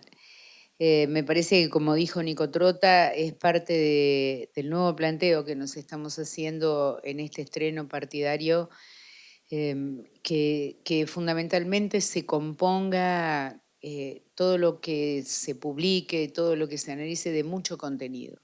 Creo que a lo largo de los años ha faltado muchísima discusión, que no hayamos podido resolver nosotros estos problemas que son tan evidentes, digamos, que hemos transitado desde hace años y que no hayamos podido resolverlos. Obviamente lo que pone de relevancia es la crisis de representatividad política. Lo decía Nico y lo vuelvo a repetir, nada indica que la gente está enojada con Milei, más, más menos, pero no quiere decir que todavía deposite la esperanza en el peronismo para ganar. Nosotros apostamos en este partido con la participación en los ámbitos de formación, en el deseo de la futura universidad, de la escuela, del instituto que hoy lleva adelante Guado. Sé que es lento el trabajo, lamentablemente es lento, pero tampoco tenemos que mirar en el partido la oportunidad para los cierres electorales del 25, en el cual algunos de nosotros ya tenemos una presunción de cómo va a funcionar esta elección. Sí creo que tenemos que estar preparados para el 2027. No va a haber excusa, hacen falta cuadros formados en la gestión de gobierno y además hace falta un discurso muy fuerte. Ayer con Nico participamos de una reunión bastante federal y lo que queda en evidencia es que no tenemos, por eso me gustó mucho lo de Raúl, porque no tenemos claro un planteo federal. Cristina ha hecho algunas intervenciones respecto a la reconfiguración del Estado, digamos, interpelando lo que habíamos pasado y a dónde nos llevó. Y hay anécdotas de eso, incluso cuando ella habló de los planes sociales, en la segunda, no me acuerdo dónde fue, a los 2 días tuvo que soportar una movilización en contra en la Plaza de Mayo. Entonces, me parece que la intolerancia que tiene el propio partido respecto a remozarse, refrescarse y repensar es también el origen de nuestra situación electoral. Parece que a Milei nadie le dijo abrir la cabeza para decir estas cosas. Se lo dijeron, pero desde otros lugares. Me parece que esta es la marca que tiene que poner el peronismo en este partido nacional con un carácter federal. Es muy importante retomar la idea de un partido que tenga presencia federal. A algunos no les gusta que se diga, pero me parece que hay que decirlo también. Creo yo desde la época de Duhalde ha habido una tendencia a la conurbanización de la política nacional muy grande y eso ha generado rispideces con las provincias del interior y este es un momento para repararlo. Bueno, yo les agradezco a todos, salvo a Marina, a los demás los conocía, es gente seria. Así que vamos a seguir creyendo en sus análisis.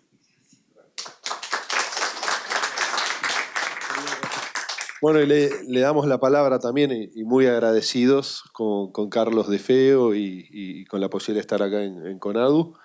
Y creo que la inmensa mayoría, deben decir las encuestas que hacen ustedes, reconoce que algo viene funcionando históricamente muy bien en la Argentina, que son las universidades nacionales, ¿no? Y que la lucha que llevan adelante los docentes y los no docentes en defensa no solo de las universidades como un espacio de democratización de acceso al conocimiento, ¿no?, de muchos argentinos y argentinas, sino como instrumentos las universidades nacionales para reperfilar el perfil productivo de lo que se decía así.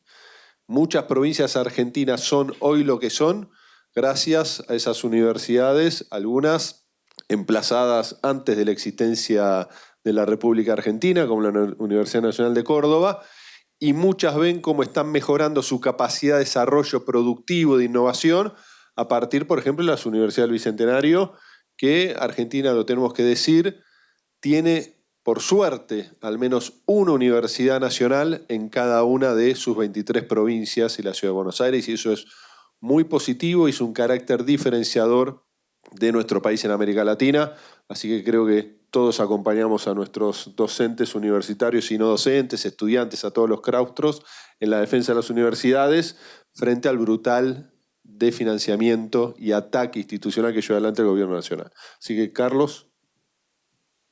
Bueno, gracias, Nico.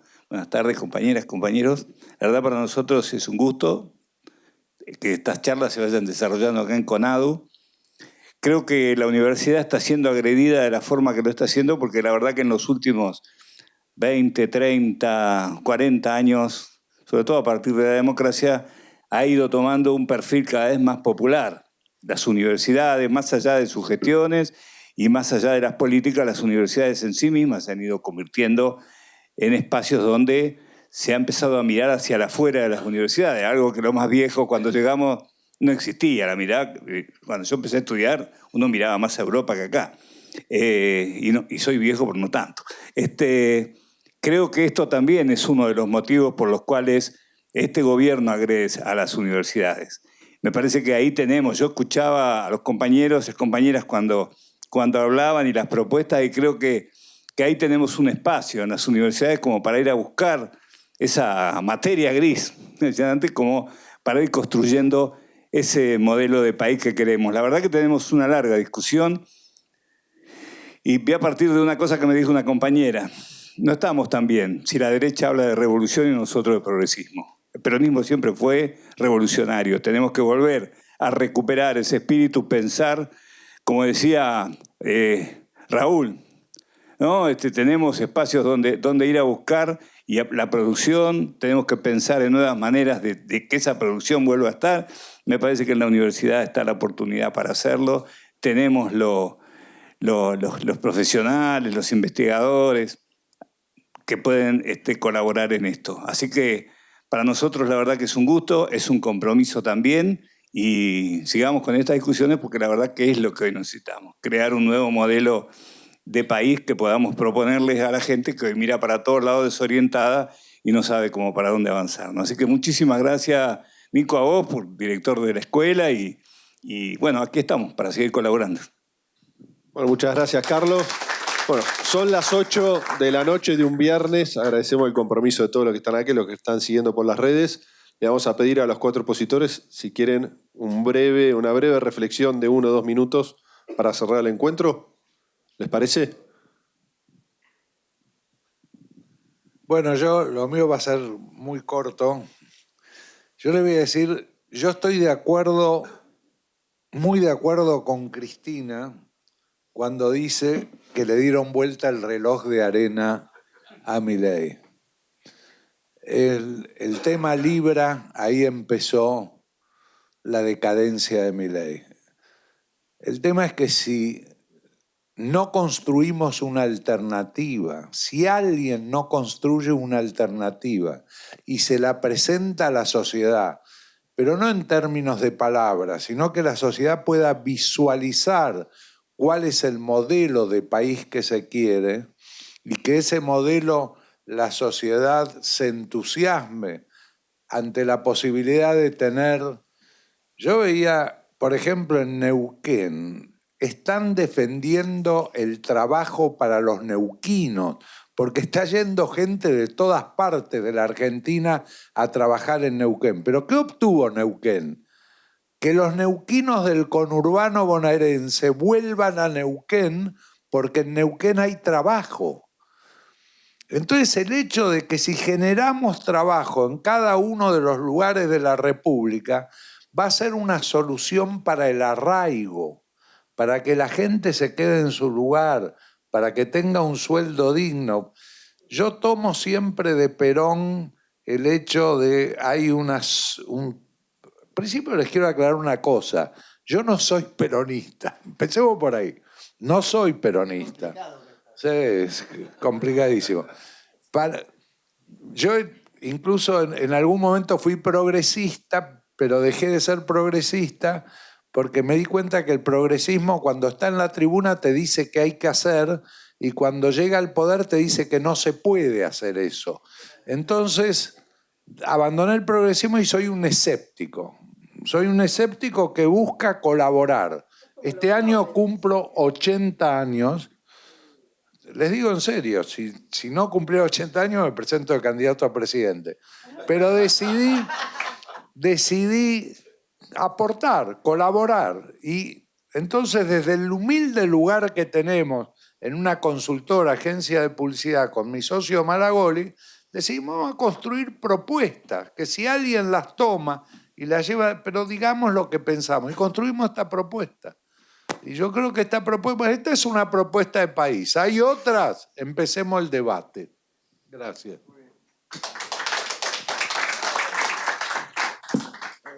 Me parece que está casi todo dicho, ¿no?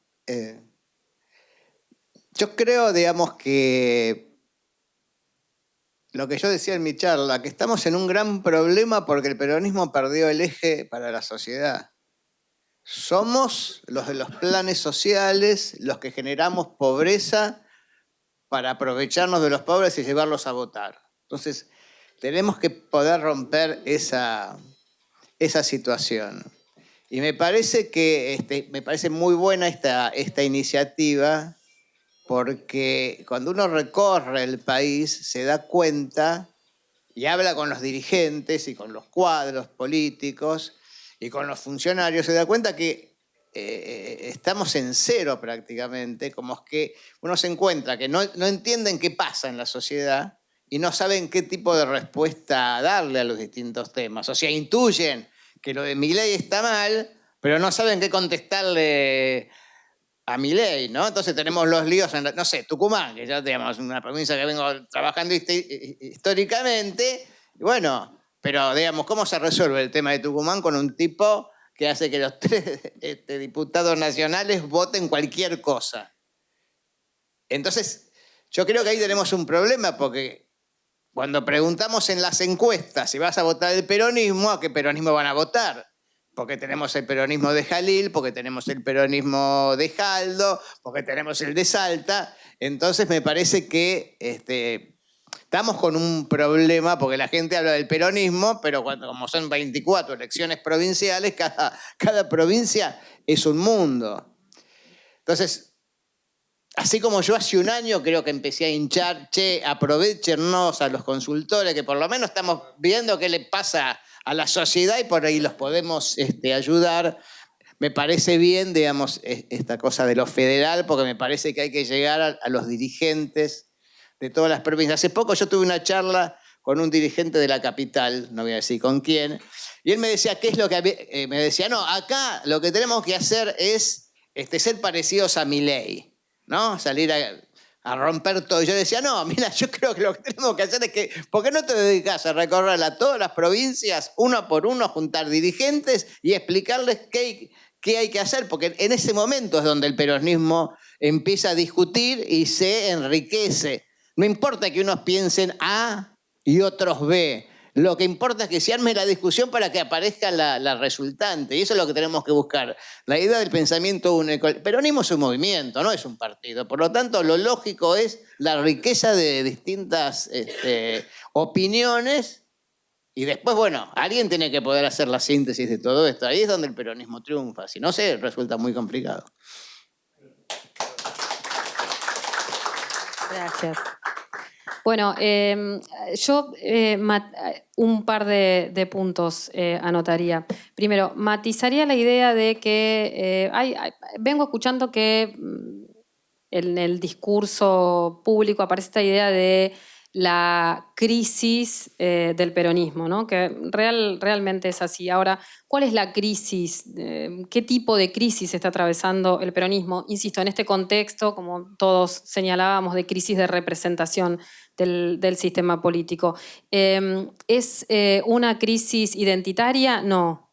El peronismo tiene su identidad y esa identidad se ha mantenido a lo largo del tiempo. Es una crisis de liderazgos, ¿no? Donde hoy lo que vemos es que ciertos líderes del espacio están discutiendo, ¿no?, fundamentalmente quién va a convertirse en el líder del espacio. Y en ese sentido también a veces escucho críticas a esa discusión, ¿no? Cristina se pelea con Axel, Axel se pelea con Cristina, Cristina se pelea con los gobernadores se pelean con Cristina. Me parece que más allá de las discusiones que son necesarias, que son importantes, desde los griegos sabemos que la política es la discusión en público, solamente la discusión es la que permite resolver los problemas de la polis, de una sociedad, y en ese sentido, digamos, a nadie le tendría que llamar la atención que hoy en el espacio peronista se esté discutiendo. Lo que necesitamos ver, lo que la gente necesita ver, lo que la ciudadanía necesita ver es los programas, son los programas, ¿no? La discusión programática al interior del partido. Hay una demanda, como dijimos, una agenda inmensa para que el peronismo pueda representar. Damos cuenta nosotros de cuáles son esas problemáticas.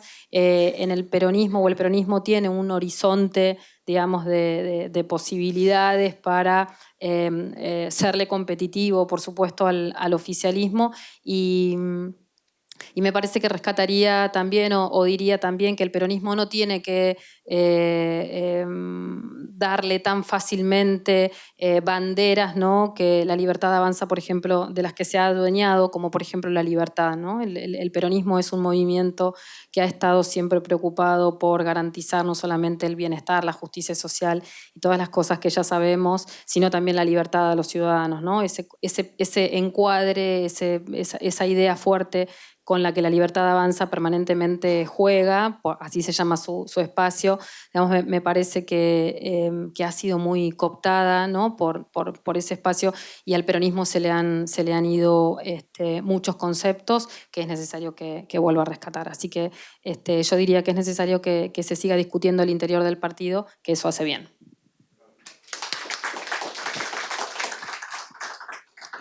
Bueno, yo antes que nada quisiera disculpar un poco al peronismo, ¿no? Porque realmente, yo que también he vivido la renovación, pero de afuera, digamos, no estaba en el peronismo, ahora tampoco, pero digamos, lo que puedo decir es que la eclosión del balotaje del 2023 ante un partido como el peronista, fue terrible el cimbronazo. Y, digamos, no se recompone un partido en 2 minutos. ¿Cuánto tardó la Renovación en ganar una elección? Bueno, pasó una elección, no digo que esto sea un presagio, pero digo, se tardó, hay que recomponer. Y me parece que ahora estamos en una situación que, ¿cuál es el problema? Es que Milei va a los pedos. Entonces, hace todo rapidísimo, o sea, todo, digamos, lo que Macri hizo en 2 años, lo hizo en 6 meses y así todo. Y realmente en ese sentido yo siempre lo digo, ¿no? Me parece que hay que tener un poco de piedad, porque no es tan fácil recomponerse de ese brutal, ¿cómo se llama? Desastre de haber perdido mal, ¿no?